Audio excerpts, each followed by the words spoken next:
एक महत्त्वाची बातमी, रवींद्र वायकरांना ईडीचा समन्स आलेला अत्यंत महत्त्वाची बातमी। जोगेश्वरी भूखंड प्रकरणामध्ये ईडीचा समन्स रवींद्र वायकर यांना आलेला आहे।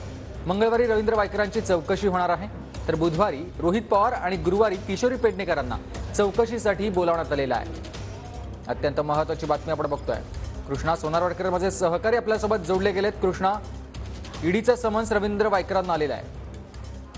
तुम्ही तर पण पाहतोय की जोगेश्वरी भूखंड घोटाळ्यामध्ये रवींद्र वायकरांची सध्या ईडीकडून चौकशी सुरू आहे आणि याआधी सुद्धा ईडीने एक समन्स त्यांना पाठवलेलं होतं। मात्र काही कागदपत्रांची पूर्तता करण्यासाठी त्यांनी महिनाभराचा अवधी जो आहे तो मागितलेला होता। मात्र ईडीनं महिनाभराचा अवधी न देता त्यांना पुन्हा एकदा दुसरं समन्स पाठवलेलं आहे आणि मंगळवारी चौकशीला ईडीच्या कार्यालयामध्ये हजर राहण्याच्या सूचना दिलेल्या आहेत।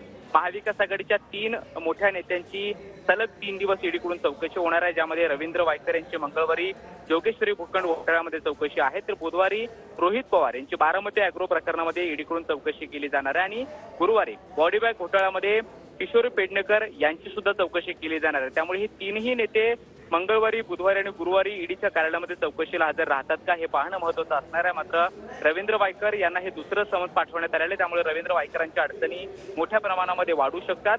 दुसरीकडे रोहित पवार आणि किशोरी पेडणेकर हे सुद्धा अडचणीत आलेले आहेत। त्यामुळे ईडीकडून आता सलग 3 दिवस ईडी या तिन्ही नेत्यांची चौकशी करणार आहे। त्यामुळे रवींद्र वायकर आणि इतर हे 2 नेते जे आहेत, रोहित पवार असतील किंवा किशोरी पेडणेकर असतील, ते चौकशीला सहकार्य करण्यासाठी ईडीच्या कार्यालयामध्ये जातात का हे पाहणं महत्त्वाचं असणार आहे। मात्र सलग 3 दिवस 3 समन्स ईडीने आता पाठवलेले आहेत, त्यामुळे या तिन्ही नेत्यांच्या अडचणी मोठ्या प्रमाणात वाढताना पाहायला मिळतात। नक्कीच, धन्यवाद तुम्ही दिलेल्या सविस्तर माहितीसाठी।